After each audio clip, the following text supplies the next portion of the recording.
Colombia tiene nuevo presidente. El país decidió. Por este motivo salimos a la calle para ver la opinión de la comunidad colombiana en Aruba. Y estas fueron sus opiniones. Bueno, yo espero que en este gobierno haya un cambio diferente al anterior, porque de verdad que hemos tenido mucha inseguridad, tanto en la calle como en las carreteras. Esperemos que esto cambie porque eso es lo que necesitamos. Bueno, una mejora para Colombia, sobre todo la inseguridad que hay.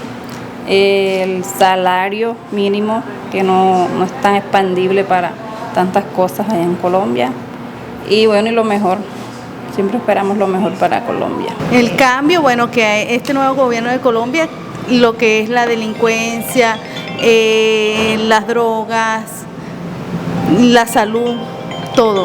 Ante todo, la seguridad. Porque de verdad que uno está aquí, uno va allá y se encuentra con la sorpresa de que lo atracan, de que uno tiene que estar escondido, de que uno va con miedo a las calles y eso.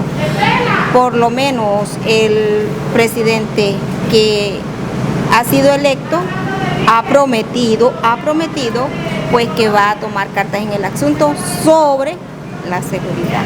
Esperemos que la situación cambie un poco ya con el presidente, que haya más seguridad y lo vamos a apoyar, que todas las cosas salgan bien. Que cambie todo, por la economía, por la seguridad, principalmente la seguridad, que se necesita. Hay muchas cosas, muchos detalles que tienen que cambiar bastante. Queremos que este nuevo presidente nos ayude para mejorar la economía de nuestro país, la seguridad ante todo, y que nuestras familias estén súper bien. Pues sí, yo opino que hay que darle una oportunidad al nuevo presidente. No mucha gente está de acuerdo, obvio, pero esperemos que haga nuevos cambios para nuestro país, pues. Esperamos y confiamos los colombianos de que en esta oportunidad las cosas se den como se dicen y se hagan como está estipulado para hacerse. De verdad que la familia llegó aquí viviendo tantos años en Aruba y para nosotros es un orgullo tener un presidente en este momento electo como lo fue Abelardo de la Espriella. Sé que se va a ver un cambio, sé que sí se va a poder y la verdad, sin ofender a nadie, sí es necesario tener a veces esa parte de dureza para poder conseguir esos resultados que tanto han afectado a Colombia por muchos años. Lo acojo con mucha felicidad.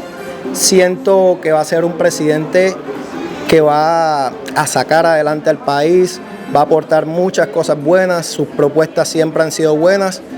Estoy aquí en calidad de migrante porque durante los gobiernos anteriores no se dieron muchos cambios, no se dieron muchas oportunidades y espero y aspiro que con este presidente las cosas sí cambien y las oportunidades sí se den. En conclusión, la comunidad colombiana espera que el presidente electo cumpla lo prometido para un nuevo futuro en Colombia. Reportando María Victoria Blanco, detrás de cámara Isa Amicial.